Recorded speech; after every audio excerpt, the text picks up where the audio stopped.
Hi, everyone. It's Wayne Landis again. We're going to talk about something we don't usually do at CTAC. We're going to talk about synthetic biology, things like gene drives, CRISPR-Cas9, GMOs. Talk about how to think about that in a quantitative, probabilistic manner so we can eventually do adaptive management. We'll talk a little bit in this talk about also the role that pesticides, along with gene drives and synthetic biology, can play in controlling insect pests and small mammals as well. The co-authors are two of my former graduate students, Ethan Brown and Stephen Eikenberry. And you can find more videos about risk assessment at Eco-Risk projects at the YouTube channel. Synthetic biology and gene drives. The gene drives is a sequence that allows a gene to be inherited greater than Mendelian ratio, not random assortment. And in some gene drives, all the offspring will actually have that same genotype and phenotypes. Depends upon the kind and design of the drive mechanism. The tool is introduced by something called a clustered, regularly interspaced sort palindromic repeat, or CRISPR. In this case, it uses another protein called Cas9. Two women just recently won the Nobel Prize for medicine and physiology. The first two women to have won it by themselves ever, apparently, in the Nobel Prizes. Gene drives are introduced by using CRISPR and so forth to ensure the inheritance of a gene favors specific traits, such as sterility or temperature tolerance.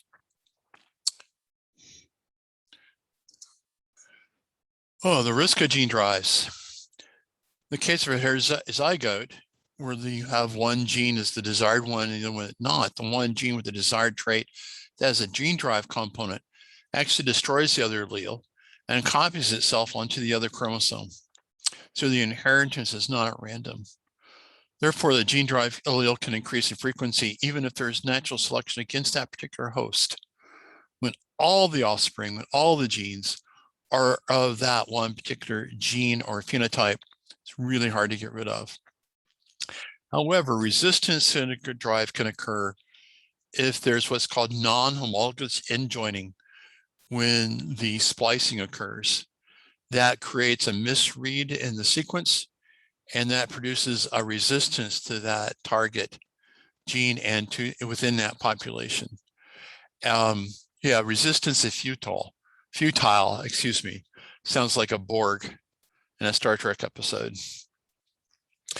Two case studies I want to talk about. First is Stephen Eikenberry's talking about engineered Aedes aegypti, which carries a Zika virus. And we're going to use Ponce, Puerto Rico as a case study. He's now working for Integral Consulting. And Ethan Brown, gene drives to control invasive rodents on Faroe Islands. He's now a PhD student in the Aurora lab. So in both cases, these are modeled systems, and we're using these sites as modeled sites.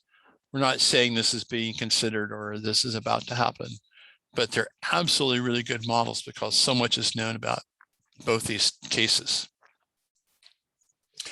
In Puerto Rico, the Aedes aegypti can carry a couple of diseases. Our risk area is 297 kilometers in size. It's got an average of 474 persons per square mile, and dengue and Zika are both circulating as if Puerto Rico needed anything else. There are a great deal of data about the buildings, about where the humans are, what kind of landscapes there are, the land cover, the population density, the building density. So there's a large amount of GIS information available. Turns out that the buildings, habitat, classification, and populations determine the densities of the mosquito. This is the conceptual model that's used. Those of you who have followed my work for a while, this should look really familiar. It's a very useful system for thinking about causality in a number of different case studies. So we have source, stressor. The source is the location of the releases, the frequency, and so on. The stressors, the mosquito. It's also modified genetic element as well. along with the fact that there's a disease we're trying to get rid of, but that's way down here at the impact site. Habitat, the land class, the number of buildings, how the habitat characteristics, how it disperses the mosquitoes, the breeding sites, and so on. The effects are the mosquito reduction in population and human health effects, both to increase and decrease the dengue incidence, and their confounding factors as well. We take diagrams like this and we turn them into Bayesian networks. Again, this should look really familiar to the people who've been following this work, both of myself and people like Yannicka Moe and John Carragher. So you have habitats, risk regions, the stressors here that could be the pesticides. We actually are modeling how pesticides and the gene drive can interact in this particular model. And then way over here, we have results, which is the dengue reduction endpoint. And we'll be running in some cases with and without pesticides. We use a model, MG drive, which was actually developed in a different laboratory. Stephen was working through this, would do all the different kinds of combinations, run 50 replicates of each. So each time he'd do a model run, he'd have 1,800 simulations from which he'd go through, collect the data, and collect and understand what the probabilities with those different input combinations, what the probabilities of the different outputs. So this is a huge simulation building. And a simulation is actually what builds the conditional probability tables that talk about how the nodes interact to give an output, to give a child node. This is a huge simulation run, often taking hours and with multiple computers. The results are really interesting. Without a pesticide application, there'd be a 79% probability that a dengue reduction would be below a threshold, a pupa actually, that would actually cause disease. And you'd get some at threshold, above threshold. If you added the pesticide to it, it would reduce the frequency, but only about 2%, 2.5% would then be below the threshold. So in this particular situation, with this particular simulation, the pesticide was just increasing your probability of success small compared to the gene drive. And you can run simulations without quite that success, but I think it shows some of the potential of the drive. The other thing does happen if you run this too long, you'll get resistance following on, and it becomes more difficult to get that kind of dengue reduction to occur. The next thing you want to do is also then start adding things like, so you change the population of the mosquito, does it have any agricultural impacts or their kind of ecological impacts? We didn't go through and do those kinds of endpoints fundamentally because we don't have the data for that. These are things that are so new that you don't really see this discussed very much in the literature. Second case study is control of introduced mice. Yeah, they're native to the United States. Well, they found in the United States. Well, what happens, they get to the mice to these islands, they have other kinds of effects. And it's not the ones you're going to think. In the Southern Farallon Islands, 50% of the global ashy storm petrel population nests are in the Farallon Islands. So the mouse is a favorite snack of the burrowing owl. And the burrowing owl also finds the storm petrel tasty. The mice are such high populations, they increase the density of the burrowing owl and causes habitat issues, predation issues for some of the other species. So there's a food chain going on here.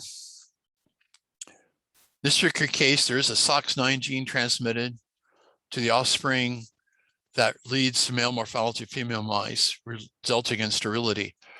It's intended to eradicate the mouse populations. It's not really undergone sufficient laboratory testing or field testing to see if this actually works, but it's a very useful and well understood model. Again, here's the mouse Bayesian network. Here's the overall model where you'd be looking at how it changes the mouse abundance, how the burrowing owls change. You also have gulls, along with the petrels and so forth.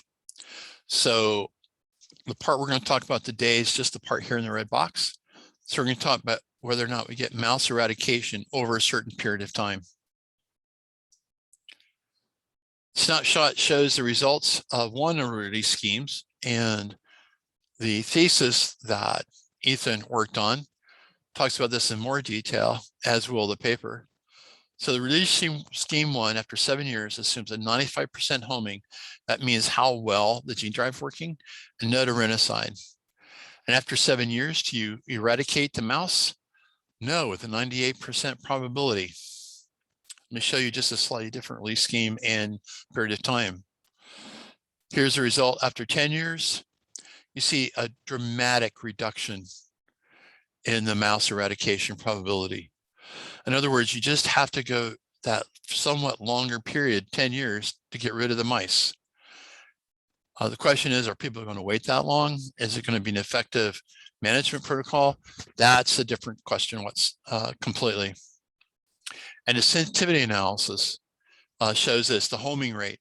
That's the variable that is really driving this, the homing rate of that gene drive. So can this be used to modify habitats to reduce the number of populations responsible for human health, or invasive species, altering a food chain? That's a follow-on question, but you can see we're going to perhaps need to evaluate this, whether or not it's a good adaptive management framework. Also, some people have talked about using gene drives to put in genes to populations that would make them, and into communities that would make that community more resistant to climate change. That's going to take a lot more work.